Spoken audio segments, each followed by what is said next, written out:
catedrático y consultor, quien nos presentará en su conferencia algunas consideraciones sobre los pliegos tipo.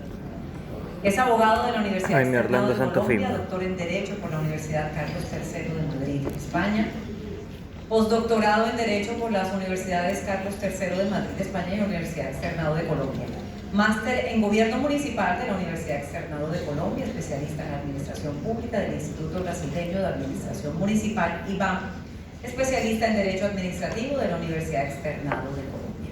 También fue juez de la sección primera de la Sala del Contencioso Administrativo del Consejo de Estado y del Tribunal de Cundinamarca y ha sido árbitro de los centros de arbitraje y conciliación de las cámaras de comercio de Bogotá, Tunja y Cartagena. Un honor tenerlo con nosotros, doctor Santofimio. Adelante.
Muchas gracias a la Universidad de los Andes, doctor Felipe, por esta nueva invitación a Cartagena en este congreso ya histórico de contratación pública y de compras públicas. Felicitarlo por la acogida que ha tenido y en esta oportunidad el agasajo merecido a un gran profesor latinoamericano como es el doctor Juan Carlos Casaña, un gran amigo, digámoslo así, uno de los grandes pensadores del derecho administrativo y de la contratación pública en América Latina. Creo que ha sido un momento muy importante para Colombia hacer este reconocimiento al profesor Casaña. No lo veo por acá, pero sé que en el día de ayer tuvo oportunidad de presentarse.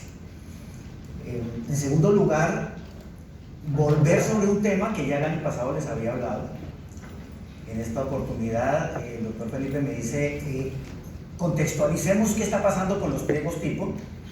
Eso es importante dentro del ámbito de la ejecución del contrato. Al fin y al cabo, estamos ocupándonos del documento fundamental, del punto de partida de lo que va a ser el contrato y seguramente su ejecución y liquidación. Y sobre todo a partir de los avances que se han dado en la legislación colombiana por la reglamentación de la ley 1882. El año pasado hacíamos algunas observaciones que las voy a mencionar. Este es un esquemita de un librito que ya tenemos listo y hemos entregado sobre contrato tipo, licitación y cumplimiento de la legalidad por parte de las empresas, que es lo que llama la atención en este momento. ¿Qué decíamos el año pasado en este mismo congreso? 5 minutos lo podemos evacuar. En primer lugar, que este documento de pliego tipo, la idea fundamental del pliego tipo es una idea que deviene precisamente de las fuerzas y las controversias que hay en el mercado a propósito de los contratos públicos, de la necesidad de reivindicar una posición congruente del Estado que facilite la amplia participación de todos los que tengan posibilidad de participar. O sea, estamos dentro de las entrañas mismas de la contratación, que no es otra que el escenario de mercado. Y lo que se pretende con el pliego tipo es precisamente abrir esas puertas amplias a la participación y evitar, y a la transparencia obviamente, y evitar precisamente la concentración o la manipulación por parte de autoridades, pero también juega un papel muy importante en el estímulo que se da a los agentes del mercado de poder hacer las propuestas coherentes, amplias y necesarias a la administración pública en relación con los bienes o servicios que la misma pretende. O sea, estamos en escenario fundamentalmente de mercado. Veíamos también que el problema del pliego tipo es un problema que enfrenta una situación anormal en los procesos de contratación colombiana, y no solamente colombiana, advertida en muchos escenarios de muchos estados, donde la corrupción y las alteraciones anormales de las condiciones de mercado se dan por los agentes públicos, pero también por los agentes privados. El pliego tipo procura esencialmente, y en su discurso original, es precisamente romper, por ejemplo en el caso colombiano, escenarios de feudalización de la contratación pública, escenarios de contrataciones cerradas, escenarios en los cuales ya hay un favorecimiento previo a determinados actores, luego produce una desfiguración absoluta de las relaciones de mercado.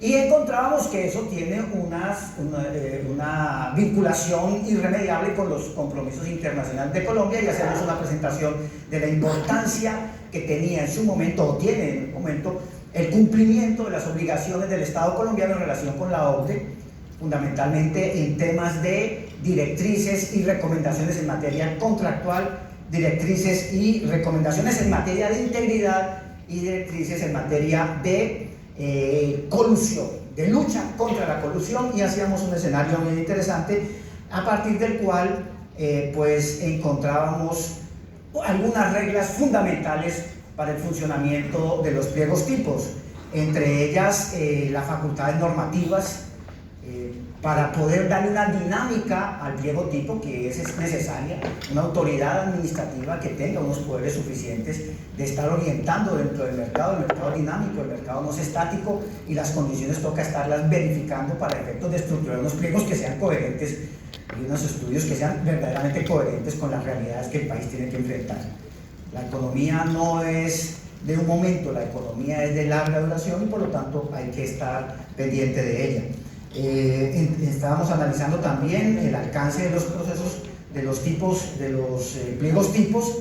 Veíamos algunas reglas muy particulares, entre esas una que nos parecía muy interesante, y era el tema relativo a que pues realmente implicaba una pérdida de competencia normativa por parte de las entidades territoriales y de todos los agentes de la contratación pública con autonomía, en la medida en que por razones de seguridad, por razones de economía, pues se estaba tratando de incorporar una regla fundamental, básica, de aplicación uniforme, que garantizara, entre otras, que acceso plural de oferentes, economía y simplificación de procesos de selección, facilitar la estructuración de propuestas adecuadas, una lucha contra la manipulación de los procesos de contratación, que es lo que más se quiere y en lo cual obviamente el Estado tiene que intervenir.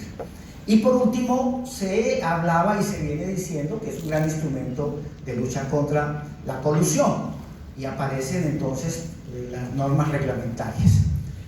Sin embargo, mi preocupación no es tanto en ese esquema, digámoslo así, de conocimiento general, de aceptación, de visión, de discurso oficial, de los beneficios que puede tener el pliego tipo en el derecho colombiano, las incidencias que tiene la contratación. Analizando los pliegos que ya fueron expedidos, los documentos generales sobre el pliego tipo, y mirando algunas aproximaciones al decreto 342 del año 19, que nos da ya los instrumentos, encuentro algunas observaciones en concreto. Vean ustedes, la idea central del pliego tipo, como está incorporada en la 1882 y aparece en el decreto 342, pues es darle una razonabilidad a los procesos de contratación, romper con todos esos elementos que pueden perturbar realmente el proceso de contratación dentro del escenario de una economía de mercado, brindar las garantías que constitucionalmente tienen las empresas para efecto de que puedan participar de manera limpia, de manera leal y sin talanqueras artificiales y sin perturbaciones del mercado en los procesos de contratación. Sin embargo, encuentro varias dificultades que son las que quiero traer en el día de hoy, y son las que hemos venido trabajando en el escrito que ya hemos mandado a publicación, que son las siguientes.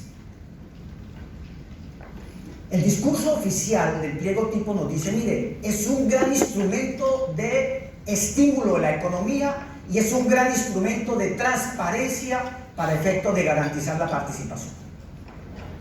De hecho, los estudios que se vienen haciendo en el poco tiempo que lleva en vigencia el pliego tipo ha demostrado que se ha estimulado la posibilidad, ha estimulado a los actores del mercado para que entren a hacerles propuestas al Estado. Eso me parece muy interesante y eso guarda una relación directa con los postulados de la OCDE en los 3 documentos que les acabo de mencionar. Sin embargo, tenemos algunas dificultades prácticas, porque el escenario así como está es un escenario de estricta seguridad jurídica. Pero los problemas que se advierten en la contratación y con los cuales se pretende enfrentar precisamente con una debida estructuración de un pliego tipo muy garantístico, supremamente claro en cuanto a sus reglas de participación, etc., es otro que no lo trae, y es una de las observaciones que hacemos en el documento, que no lo trae el pliego tipo y que es muy difícil que el Estado lo pueda enfrentar. Tengo que hacer un esfuerzo adicional. Vean ustedes, de ahí por qué estos documentos deban ser revisados periódicamente. Es muy importante el paso que ya se dio teniendo esta norma objetiva, parte de la garantía objetiva que el Estado debe brindar dentro del escenario del mercado para poder participar. Pero hay hipótesis que no podemos controlar y que el Estado debe comenzar a intervenir porque nos parece de unas dificultades enormes. La primera de ellas, observen ustedes que el discurso nos dice, aquí se está favoreciendo la participación, hay mucho más transparencia, se conocen las reglas. Eso es cierto.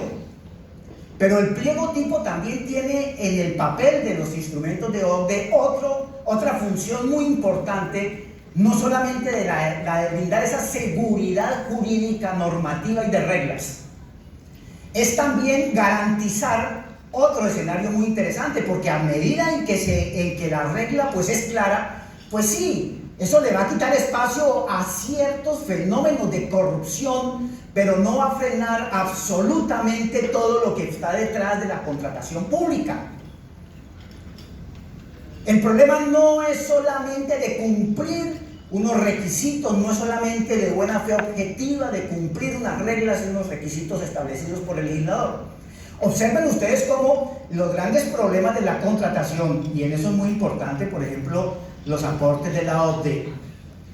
Hay un documento de OCDE que me parece trascendente.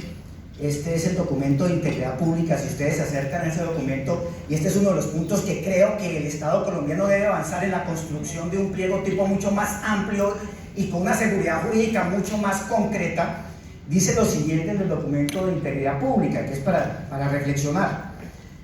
Dice, más allá de un acto de soborno, dice, la corrupción debe ser entendida en toda su complejidad. Tráfico de influencia, malversación de bienes, uso de información confidencial y abuso de poder son algunos de los actos corruptos más perjudiciales a la sociedad. ¿Será que realmente teniendo una seguridad jurídica en una regla de participación y de habilitación estamos enfrentando de manera coherente, amplia y suficiente las desfiguraciones del mercado en relación con los contratos del Estado? Creo que no. Y agrega algo aquí, que me dice, la transparencia no es suficiente. Poner información a disposición del público no es suficiente. De ir de la mano de mecanismos eficaces de escrutinio y rendición de cuentas, hay que hacerlo. Pero el problema no es solamente ese, porque detrás de esto hay otra mano, una mano oscura que eventualmente el pliego no controla.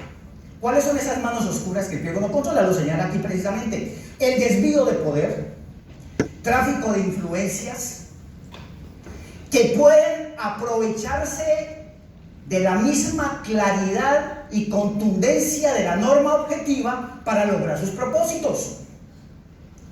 Está detrás de la norma positiva, está detrás de la regla y el pliego no la enfrenta coherentemente. ¿A qué actos hacemos referencia? A todo aquello que en la legislación colombiana denominamos desvío de poder, a todo aquello que el artículo 409 del Código Penal denomina como interés indebido en la contratación pública, que se aprovecha precisamente de la legalidad y de la formalidad. Nuestro pliego tipo es excelente. tiene algunas observaciones obviamente de ajuste, pero el pliego no entra a controvertir eso. Y es uno de los elementos claves para poder hacerlo. Ya ahorita lo situamos en el ámbito normativo para decir dónde lo podemos hacer. Segundo, que es otro escenario también que trae orden, y en este caso ya es en el documento de colusión. Dice orden, hay que enfrentar la colusión a partir de seguridad jurídica, de reglas claras, de pliego tipo, en otras palabras. Sin embargo, en el segundo punto agregado B, tenemos que tener funcionarios que conozcan el mercado y conozcan las trampas que seguramente la seguridad jurídica va a generar en relación con los actores del mercado. La confabulación, la articulación, la cartelización, la posibilidad de colusión, los arreglos por debajo de la mesa que el pliego tipo va a provocar. Y el pliego tipo colombiano no se ocupa del tema. El pliego tipo colombiano deja abierta esa posibilidad. Nuestro funcionario público es un mecánico operador, el que se va a ocupar de la contratación, y no va a poder identificar realmente si le están metiendo la mano a pesar de la objetividad del pliego tipo.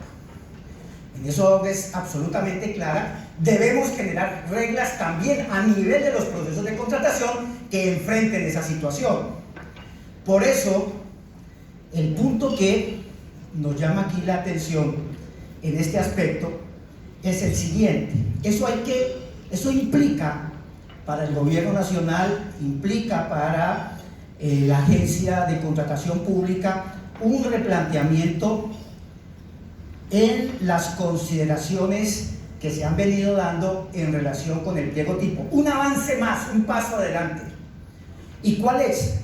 Primero, poder instrumentar normas en el pliego que impliquen análisis y eventualmente situaciones para enfrentar lo que la 409 del Código Penal habla de la aceleración indebida, es decir, la intención, el dolo, el manejo desviado del funcionario público que está detrás de la misma legalidad.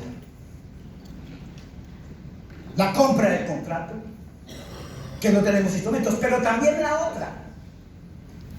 otra tiene que ver con el empresario, con el proponente,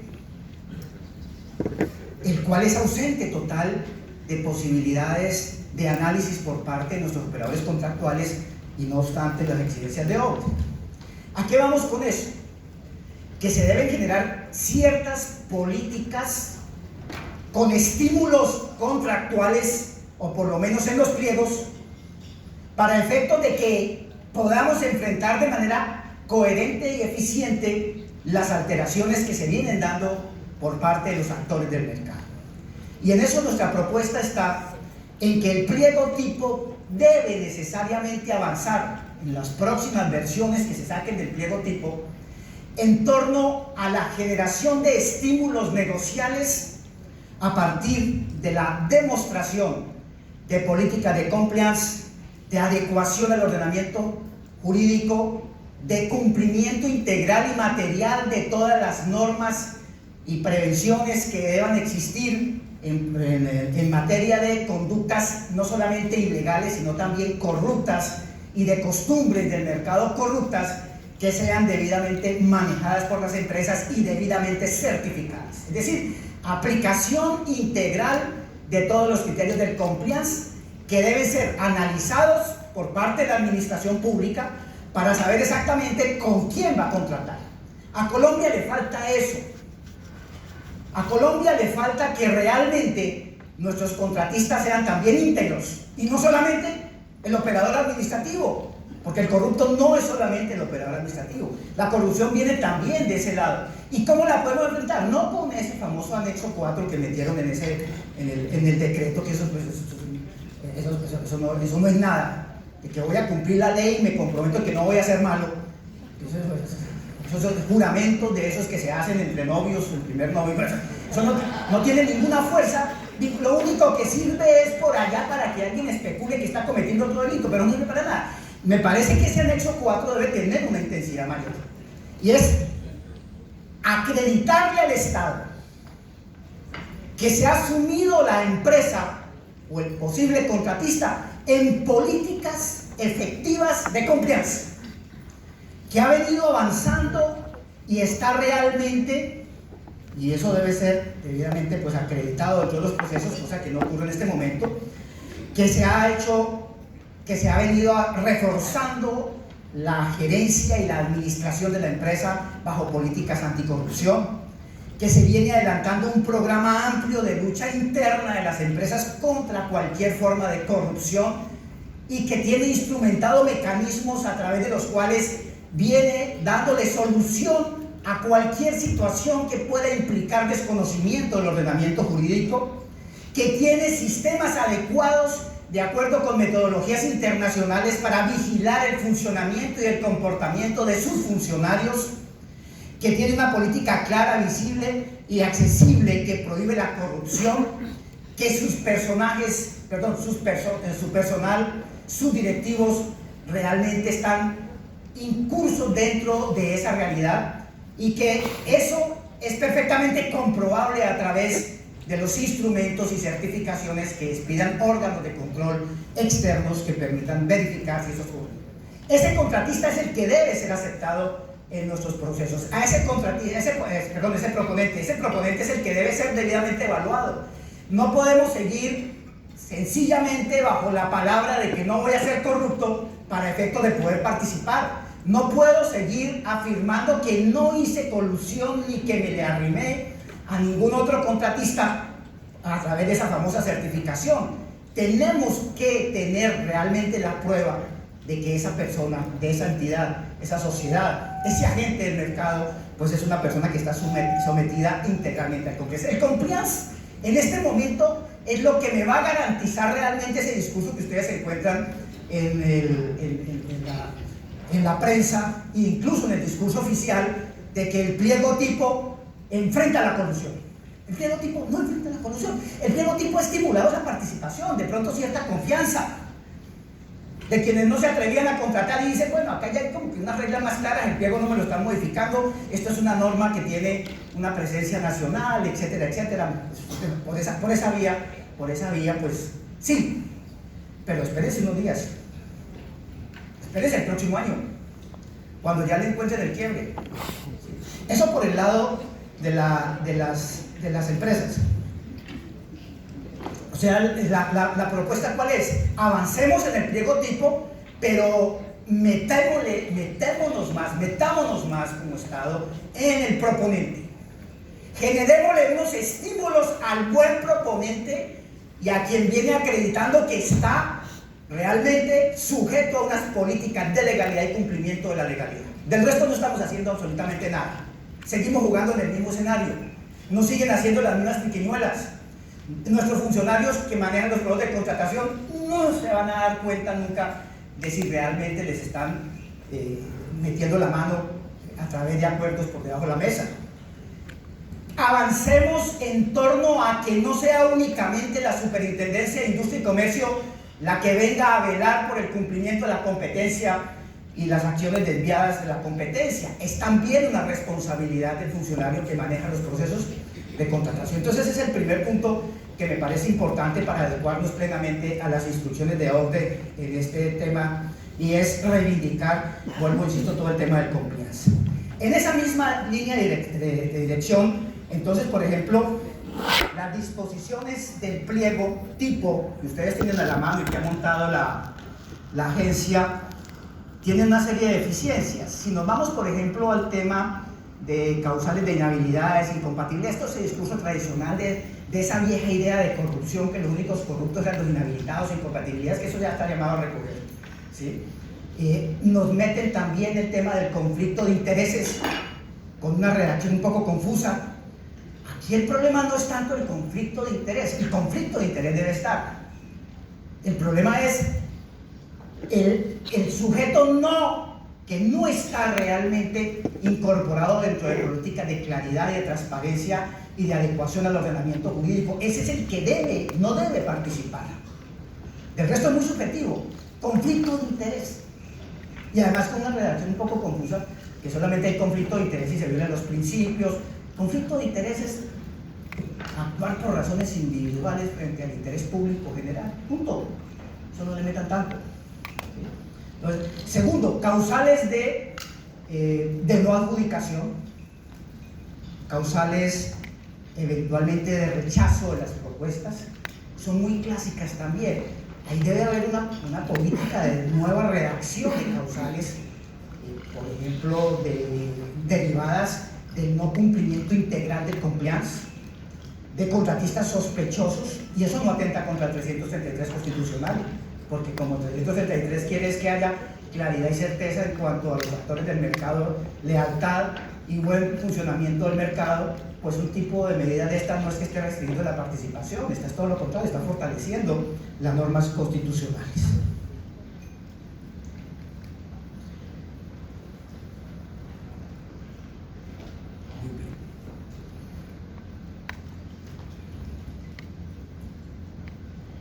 Eso en relación al contratista. Ahora en relación con el otro tema. En relación con el otro tema es funcionario público desviado. Me dice el discurso oficial del pliego tipo: va a ser imposible que el funcionario incurra en corrupción, violación de la ley, porque el pliego es objetivo. Bueno, sí, por eso estamos jugando la seguridad jurídica, pero hay unos elementos de seguridad jurídica que cuando los analizo frente al comportamiento del servidor público, pues no solamente quedan en seguridad jurídica, hay una inseguridad muy alta, histórica, que es el desvío de poder, que es lo que OMP está reconociendo. Dice, mire, no solamente es bien redactadita la norma, ¿qué está haciendo el pliego sin ir pues a las estructuras tradicionales del control al funcionario corrupto? Aquí habló esta mañana la Contraloría, ¿no? El profesor Iván estaba pues feliz acá hablándonos de lo que sea la Contraloría y de lo que hace la Procuraduría y la Contraloría. Eso es un escenario clásico. No sé ahora con la reforma de la Contraloría, pero el pliego sí puede prevenir actos de desvío de poder. El pliego sí puede generar ciertos controles en relación con el desvío de poder. Y fíjense ustedes que el desvío de poder es una de las figuras que más está en este momento afectando la contratación pública. No sino que observen las 3 últimas providencias de la Sala Penal de la Corte Suprema de Justicia en materia de celebración indebida de contratos. No es tanto el desconocimiento de la legalidad, no es 410 del Código Penal, el 409 del Código Penal. Ya los penalistas ya nos lo tienen ahí advertido de que eso es posible. ¿Qué estructura se está generando el pliego tipo? Odebrecht, y que todos lo conocen, no fue precisamente un problema de la estructuración del contrato. Yo creo que los que conocen esa estructuración de negocio es perfecta. ¿Quién iba a pensar? Pero fíjense, compraron un contrato. Ese es el problema del otro lado, el de la administración. Diríamos así que serían los dos. En el péndulo sería el desvío de poder por un lado y el otro es la confabulación en el mercado, que tan solo se puede enfrentar con políticas de compliance, ¿no? De integridad, como lo dice el documento de OCDE, de verdadera y material integridad y no con juramentos falsos del anexo 4 de doctor Mario. Y por el otro lado, la instrumentalización de controles efectivos dentro de los procesos de contratación que permitan visualizar si realmente se está en situaciones de desvío de poder. Eso fortalece la seguridad jurídica y son los pasos que se debe dar seguramente para más adelante. La situación es tan clara y me llama mucho la atención escuchando al profesor Ariza en la conferencia, que en la parte de los pliegos tipos, en el capítulo 5, riesgos asociados al contrario, forma de mitigarlos, asignación de riesgos,